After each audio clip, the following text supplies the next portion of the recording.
अस्सलामुअलैकुम guys, welcome back to my YouTube channel arts coaching. तो friends, आज हम पढ़ेंगे विघटन की परिणतियाँ। तो फ्रेंड्स, एज यू नो कि हमने पिछले उसमें हम जो ये विघटन के बारे में पढ़ा है, तो ये हम सोवियत संघ के विघटन के बारे में पढ़ रहे हैं कि उसके विघटन के उसके टूट जाने के क्या अंजाम हुए, क्या नतीजे निकले। तो उसी के बारे में आज हम इस टॉपिक में पढ़ेंगे। सोवियत संघ की दूसरी दुनिया और पूर्वी यूरोप की समाजवादी व्यवस्था के पतन के परिणाम विश्व राजनीति के लिहाज से गंभीर रहे। जाहिर सी बात है फ्रेंड्स कि जब इतनी बड़ी व्यवस्था, राजनीतिक व्यवस्था, इतना बड़ा गुट टूटेगा तो सब पर तो असर पड़ेगा ही, तो काफ़ी गंभीर रहे। इससे मोटे तौर पर 3 प्रकार के दूरगामी परिवर्तन हुए। हर परिवर्तन के बहुत सारे प्रभाव हुए। इन सभी प्रभावों को यहाँ सूचीबद्ध करना उचित नहीं होगा, मतलब कि काफ़ी सारे बदलाव आए। अब हर बदलाव को तो हम लिखेंगे नहीं, बुक लिखेगी नहीं, बिकॉज़ तो इसीलिए जो इसमें अहम अहम है उसी को बताया जा रहा है। तो पहला ये है कि अव्वल तो दूसरी दुनिया के पतन का एक परिणाम शीत युद्ध के दौर के संघर्ष की समाप्ति में हुआ। समाजवादी प्रणाली पूंजीवादी प्रणाली को पछाड़ पाएगी या नहीं। मतलब फ्रेंड्स, पहले तो सबसे पहले आई होप कि आपने खुद से रीडिंग कर ही ली होगी। नहीं की खुद से रीडिंग तो वीडियो को पॉज कीजिए, जाकर रीडिंग कीजिए, फिर जो है आप पढ़ने बैठिए। बिकॉज फ्रेंड्स, मैं आपको हमेशा समझाती हूँ कि self study is the man, कि सेल्फ स्टडी ही सब कुछ है। हम जो आपको पढ़ाते हैं सिर्फ आपकी जो है कुछ नए वर्ड्स, कुछ नई बातें, आपसे कुछ बातचीत कर लेते हैं तो अच्छा होता है। आपके भी कुछ डाउट्स जो है क्लियर हो जाते हैं, हम आपको नई नई बातें बता देते हैं, तो इसीलिए हम पढ़ते हैं। तो इस वाले पैराग्राफ में ये बताया गया है कि पहली बात तो ये कि जिस वक्त जो है दूसरी दुनिया का पतन हुआ तो जो है वो शीत युद्ध के संघर्ष का दौर था। उस वक्त शीत युद्ध एकदम अपने उरूज पर था। तो और फिर उस वक्त ये था कि समाजवादी प्रणाली जो है वो पूंजीवादी प्रणाली को पछाड़ पाएगी या नहीं, ये सोच और ये प्रणाली जो है दूसरी दुनिया के पतन के साथ, सोवियत संघ के पतन के साथ, ये भी जो है ख़त्म हो गई। अब ये कोई मुद्दा नहीं रहा। और जो शीत युद्ध में और जो दोनों गुटों की वजह से जो हथियारों की होड़ शुरू हुई थी और जो है पूरा विश्व जो है सैन्य गुटों में बट गया था और परमाणु हथियार की जो है एक पूरी रेस सी लग गई थी, तो ये सब बातें जो है अब ख़त्म हो गई थी। और जो है लोगों को एक नई शांति की मतलब एक नई शांति की संभावना हुई, यानी कि लोगों को उम्मीद जागी कि अब शायद शांति हो जाएगी, ये शीत युद्ध एकदम से ही ख़त्म हो जाएगा। और दूसरा ये कि विश्व राजनीति में शक्ति संबंध बदल गए और इस कारण विचारों और संस्थाओं के अपेक्षित प्रभाव में भी बदलाव आया। तो मतलब फ्रेंड्स, की जाहिर सी बात है कि जब इतनी बड़ी शक्ति, एक महाशक्ति टूटेगी तो शक्ति संबंध तो बदलेंगे ही। शीत युद्ध के अंत के समय केवल 2 संभावनाएं थी, या तो बची हुई शक्ति, महाशक्ति का दबदबा होगा और एक ध्रुवीय विश्व बनेगी, या फिर कई देश अथवा देशों के अलग अलग समूह अंतर्राष्ट्रीय व्यवस्था में महत्वपूर्ण मोहरे बनकर उभरेंगे और इस तरह बहुध्रुवीय विश्व बनेगा जहाँ किसी एक देश का बोलबाला नहीं होगा। मतलब फ्रेंड्स, जब उसकी, जैसे हम सब जानते हैं कि 2 ग्रुप थे, एक सोवियत संघ, एक अमेरिका। तो जब सोवियत संघ का विघटन हुआ तो लोगों के मतलब 2 संभावनाएं रही, या तो ये कि सिर्फ अमेरिका ही एकमात्र पावरफुल जो है कंट्री बच जाएगी और एक ध्रुवीय विश्व बनेगा, या फिर जो है अंतर्राष्ट्रीय फलक पर कई सारे विश्व जो है महाशक्ति बनकर उभरेंगे, यानी कि किसी का बोलबाला नहीं होगा, सब जो है ऊंचे रहेंगे, सब बराबर रहेंगे। तो फ्रेंड्स, हुआ क्या? अब इसके बाद हम सोचेंगे कि हुआ क्या, क्या हुआ। एज वी नो, हम सब देख रहे हैं कि बहुध्रुवीय विश्व तो बना नहीं, एक ध्रुवीय विश्व बन गया, यानी अमेरिका अकेले महाशक्ति बन बैठा। और फिर अमेरिका की ताकत और प्रतिष्ठा की शेह पाने से अब पूंजीवादी अर्थव्यवस्था अंतर्राष्ट्रीय स्तर पर प्रभुत्वशाली अर्थव्यवस्था है।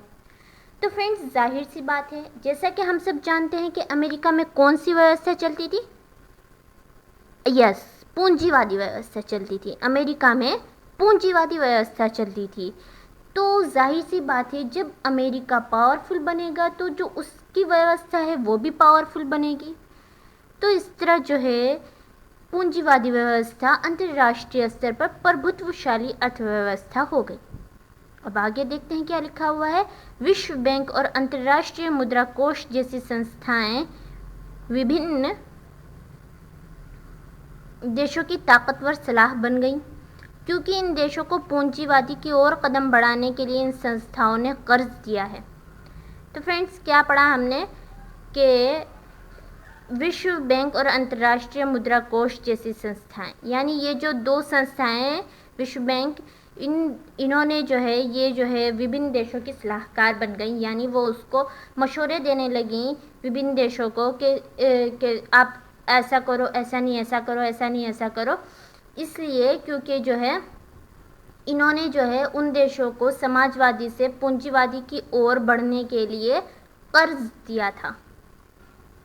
इन्होंने जैसे कि हम जानते हैं कि हमने पिछले उसमें पढ़ा कि जब जो है उसमें सोवियत संघ में जो है उसकी विघटन की वो हो रही थी, आखिर का दौर चल रहा था, तो उस वक्त कुछ देश थे जो चाहते थे, फॉर एग्जांपल बाल्टिक गणराज्य थे, वो जो है समाजवादी से निकल के जो है अमेरिका की तरफ पूंजीवादी की तरफ जाना चाहते थे। तो इसी तरह के कई देशों को इन्होंने कर्ज दिया था, इसलिए वो उनके हर मामले में इंटरफेयर करते थे। तो यहाँ बोलने को तो सलाहकार लिखा, लेकिन वो ऑर्डर ही देते थे।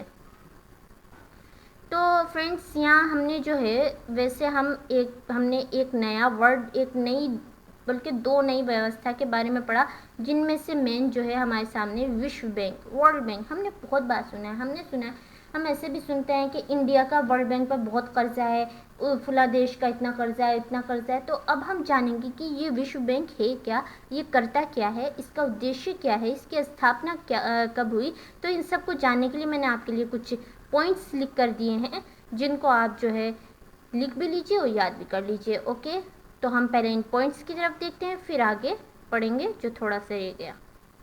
तो फ्रेंड्स, बच्चों, ये रहे पॉइंट्स। इसमें यहाँ मैंने विश्व बैंक के बारे में सारे पॉइंट्स लिख दिए हैं। विश्व बैंक और अंतर्राष्ट्रीय मुद्रा कोष की स्थापना ब्रेटन वुड्स, एक्चुअली ये ब्रेटन वुड्स है, सॉरी, ब्रेटन वुड्स सम्मेलन में हुई थी। आप लोग ब्रेटन वुड्स ही लिखेगा, जो जुलाई 1944 को हुआ था। इस सम्मेलन में 144 देश उपस्थित थे। विश्व बैंक की स्थापना इसकी, यानी कि विश्व बैंक की स्थापना जुलाई 1945 को हुई थी।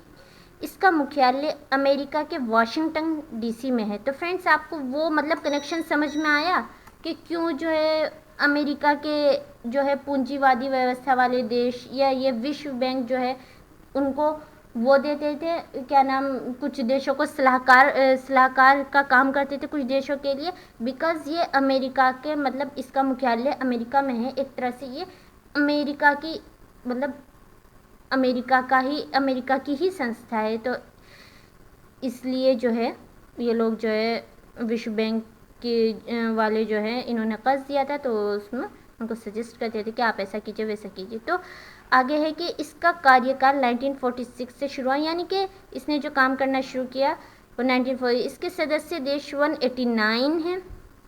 तो फ्रेंड्स, ये सब आप लोग पढ़ भी लीजिएगा खुद से और एक कॉपी बना लीजिएगा, उसमें ये पॉइंट्स नोट कर लीजिएगा। इंशाल्लाह मैं अगली बार से यही करूँगी। वैसे पहले मैं आपको पहले भी पॉइंट्स वगैरह बताती रहती थी, ऐसे मुंह से बोलती थी, बट मैं अब आपको लिखित रूप से दिखा रही हूँ। तो आपको भी चाहिए कि आप अलग से प्रॉपर कॉपी बना के इसके लिए इन सबको लिख लें, ताकि एग्ज़ाम टाइम आपको इधर उधर बहुत ज़्यादा ढूंढना ना पड़े। और नीचे भी है नोट मतलब कि इन सब बातों का क्या नोट निकला, क्या खुलासा निकला, तो आप इसको लिख लीजिएगा। ओके फ्रेंड्स, ये पूरा पॉज करके लिख लीजिएगा। तो चलते हैं अब बुक की तरफ, क्या आगे क्या लिखा हुआ है वो पढ़ते हैं। तो बच्चों, आगे लिखा हुआ है, मतलब इसके बाद लिखा हुआ है कि राजनीतिक रूप से उदारवादी लोकतंत्र राजनीतिक जीवन को सूत्रबद्ध करने की सर्वश्रेष्ठ धारणा के रूप में उभरा। अब मतलब कि अब जो है अब लाइफ में जो है ज़िंदगी में कौन सी जो है वो जैसे समाजवादी रही या लोकतंत्र रहा या कौन सा तंत्र रहा, तो वो उदारवादी लोकतंत्र रहा जिसने जो है राजनीतिक जीवन को सूत्रबद्ध किया।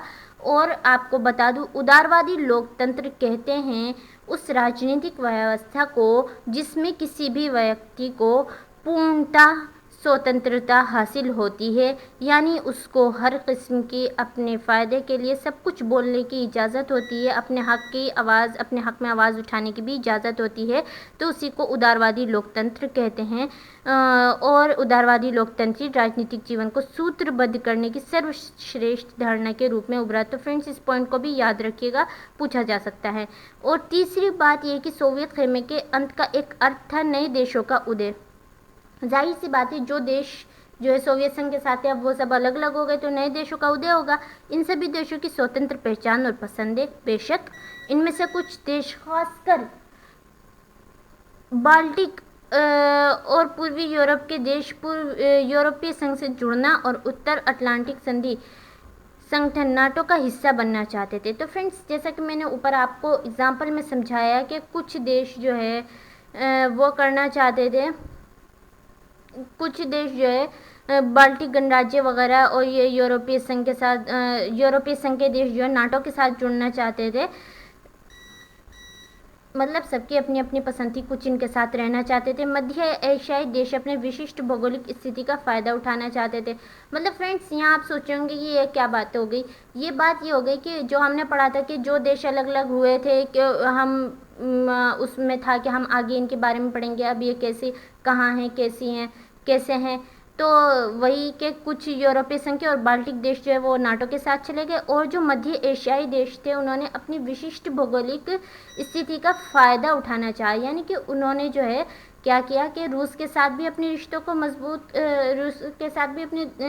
मजबूत रखा, और अमेरिका, चीन, इन सब देशों के साथ भी मजबूत रखा। बिकॉज जो अगर आप नक्शे में इनका मैप देखें तो इसकी जो है रूस से भी इनका बॉर्डर मिलता है, और अमेरिका वाले देशों से भी जो है, जो अमेरिका के साथ है उनके साथ भी इनका बॉर्डर मिलता है। इससे अंतर्राष्ट्रीय फलक पर कई नई खिलाड़ी सामने आए। हर एक के हित, पहचान और आर्थिक राजनीतिक समस्याएं अलग अलग थी। आगे इन्हीं मुद्दों पर चर्चा की जाएगी। तो फ्रेंड्स, मतलब कि इस तरह क्या हुआ कि बहुत सारे देश जो है सोवियत संघ के टूटने से सामने आए, जिनके अपनी पसंद, अपनी पहचान, अपने फ़ायदे और अपनी अपनी ज़रूरतें थी।